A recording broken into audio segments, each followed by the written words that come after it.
জয় যিশু। জীবন্ত ঈশ্বরের জীবন্ত বাক্য মাথায় নিয়ে প্রিয় ভাই বোন, তোমাদের কাছে আসতে পেরেছি কেবল ঈশ্বরের আশীর্বাদ, প্রভু যিশুর দয়া এবং পবিত্র আত্মার সাহায্যে। তাই প্রাণ ভরে, হৃদয় ভরে মহান নামে ধন্যবাদ দিই, প্রশংসা করি, গৌরব করি পিতা, পুত্র, পবিত্র আত্মাকে। তার সঙ্গে প্রিয় ভাই বোন যারা যারা এই বাক্য শুনবে তাদের প্রত্যেককে আমি জানাই আমার আন্তরিক ভালোবাসা ও জয় যিশু। আমি আজকে বলবো যে প্রভু যিশুর জীবন কাহিনী, একটু ছোট্ট করে সংক্ষিপ্ত জীবন কাহিনী বলবো। স্বর্গ ঈশ্বরের, তিনি স্বর্গের অধিপতি। এক সময় ঈশ্বর স্বর্গের দূতেদের সঙ্গে পরম শান্তিতে তিনি দিন কাটাতেন। উচ্চসা থাকা ভালো, কিন্তু তা যখন সীমার বাইরে চলে যায় তখন তা বিপদ ডেকে আনে। এটাই স্বাভাবিক, আর হয়েও ছিল তাই। দূতেদের মধ্যে যে প্রধান ছিল তার মাথায় এলো যিনি স্বর্গের অধিপতি, তাকে সরিয়ে ওই নিজেই সেই স্থানটি নেবার। এই দূতটির নাম হলো লুসিফার। স্বর্গের দূতেরা দুই দলে ভাগ হয়ে গেল। এক দল হলো ঈশ্বরের পক্ষে আর অপর দল হলো লুসিফারের পক্ষে। যার নাম লুসিফার তার পক্ষে, যার নাম শয়তান তার পক্ষে।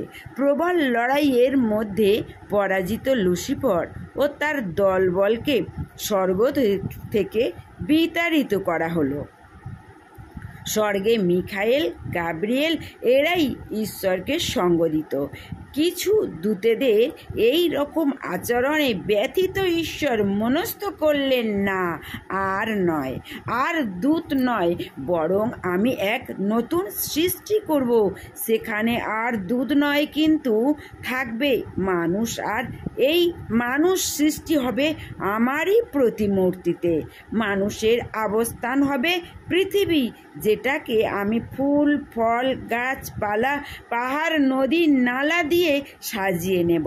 এই পৃথিবীর চারিদিকে থাকবে সূর্য, চন্দ্র, গ্রহ, তারকারাশি, আরো অনেক কিছু।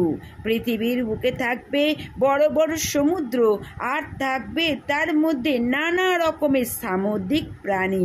ঈশ্বরের এই সব সৃষ্টি করতে 6 দিন লাগলো, আর সপ্তম দিনে সমস্ত সৃষ্টিকে আশীর্বাদ ও পবিত্র করে তিনি বিশ্রাম নিলেন। যাকে তিনি বন্ধু হিসাবে পেতে চান আর অবস্থান করলেই তা চলবে না, সেটা ঈশ্বর জানেন। তাই তিনি ব্যস্ত হয়ে উঠলেন মানুষ সৃষ্টির জন্য।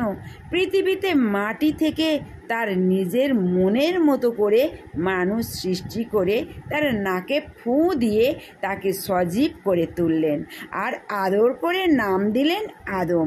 আদমকে ঈশ্বর বললেন, দেখো দেখো আদম, আমি যা সৃষ্টি করেছি তা তোমার জন্য।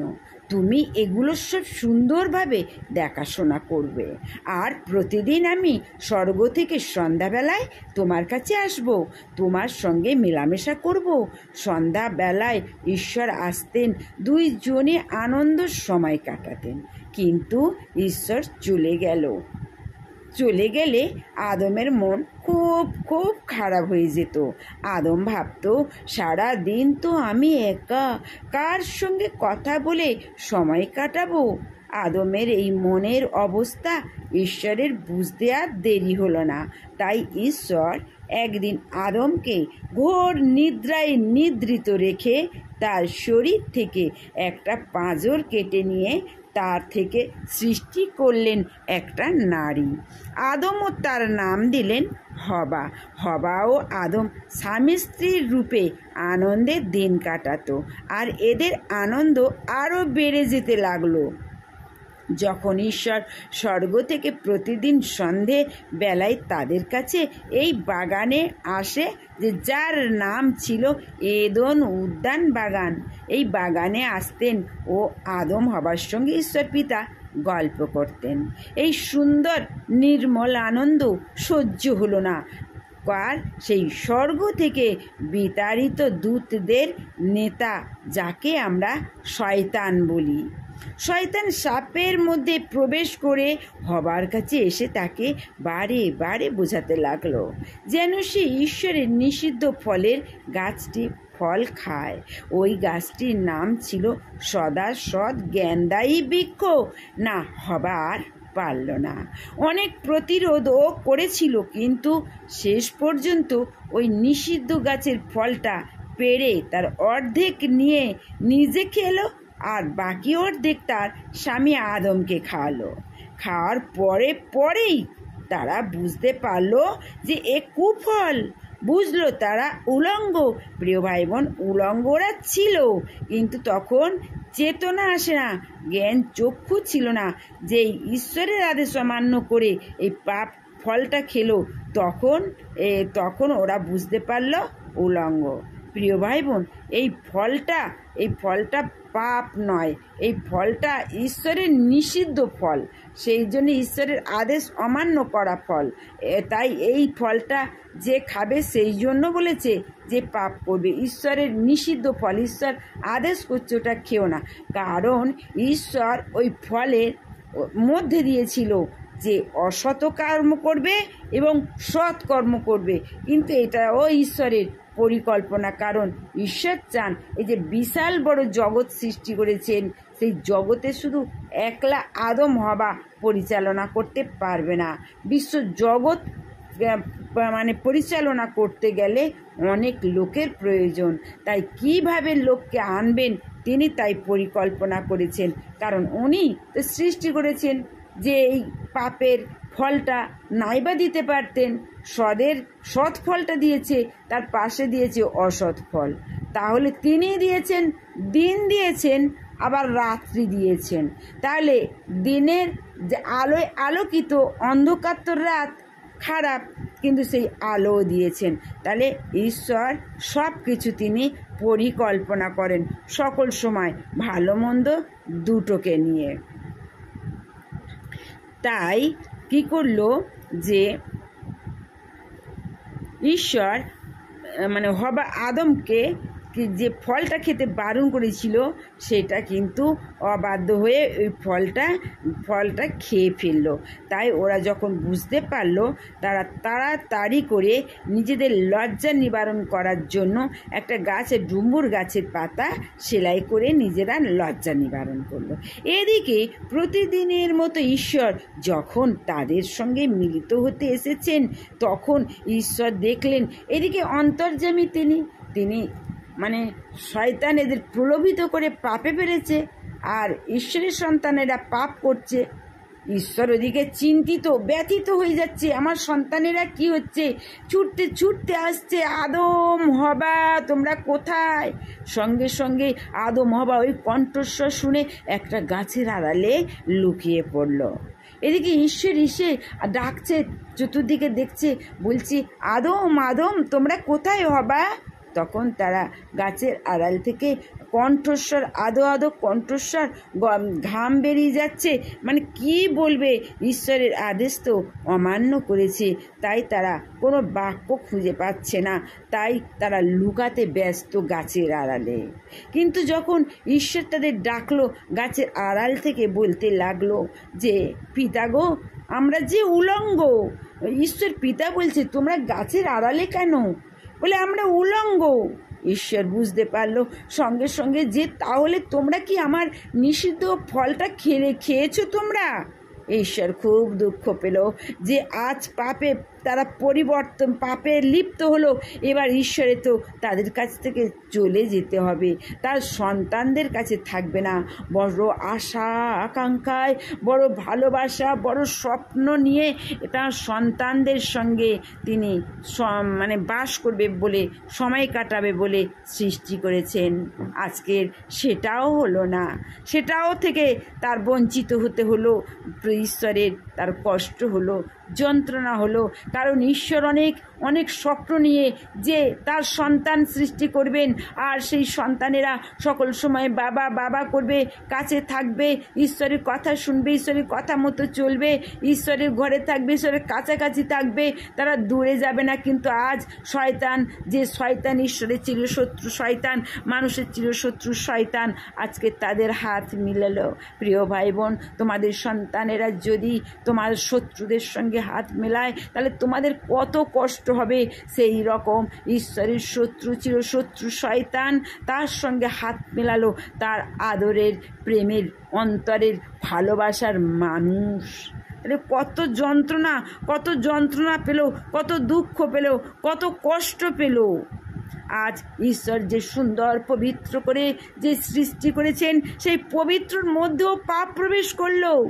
কত কষ্ট, কত যন্ত্রণা পিতার। আলো আর অন্ধকারের সহাবস্থান হয় না, তাই মনে মানুষের জন্য এতই বড়, যতই ভালোবাসা থাকুক না কেন, তিনি আদম আর হবার কাছে থেকে নিজেকে দূরে সরিয়ে নিলেন।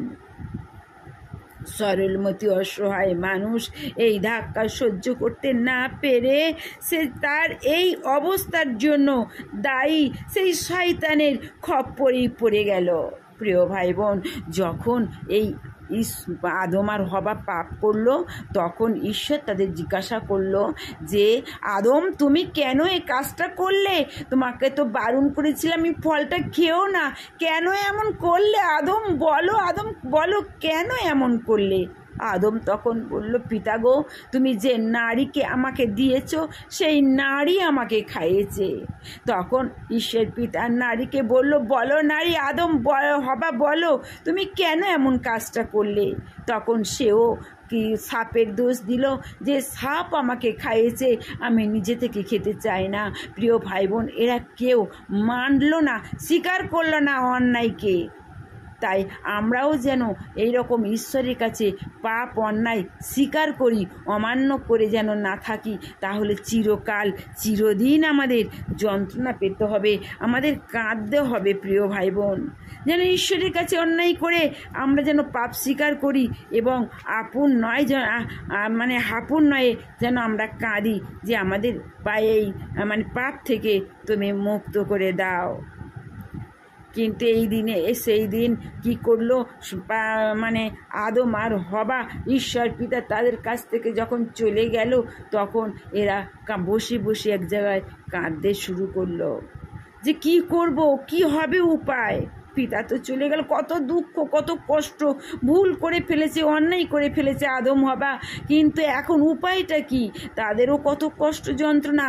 ঈশ্বর পিতা এক বুক ভালোবাসা নিয়ে এলো, তাদের সন্তানদের সঙ্গে সময় কাটাবে, এদিকে এক বুক দুঃখ ব্যথা বেদনা নিয়ে চলে গেল। আর এই দিকে কি করলো? শয়তানের প্রলোভনে পড়ে আদম হবাও, তারাও যন্ত্রণা, দুঃখ, ব্যথা বেদনা তারাও পেতে শুরু করলো। আর এই দিকে যখন বসে বসে কাঁদছে, শয়তান আনন্দের সঙ্গে ঈশ্বরের সন্তানদের কাছে আস্তে আস্তে এসে বলছে, কি গো তোমরা কাঁদছো কেন? তোমরা কেঁদো না, মা চলে গেল তো কি হয়েছে? আমি তো মাসি, আমি তো আছি, তোমাদের কি চাই বলো, আমি তোমাদের সব দেব। এই বলে সেই দিন ভালোবেসে আদর করে তাদের কাছে টেনে নিল আর শুরু করলো অত্যাচার। কেন? যখন শয়তান ভাবলো এদের এত সুখ দিলে এর এত ঈশ্বর তো কাঁদবে না, কিন্তু আমার লড়াই ঈশ্বরের সঙ্গে, তাই এদের এত সুখ দিলে হবে না, এদেরকে আমি ধীরে ধীরে শাস্তি দেব, তবে ঈশ্বর পিতাও কষ্ট পাবে। প্রিয় ভাই বোন, শয়তান লড়াই ছিল ঈশ্বরের, তাই ঈশ্বরের শাস্তি না দিয়ে তার সন্তানদের উপরে শাস্তি দিতে লাগলো।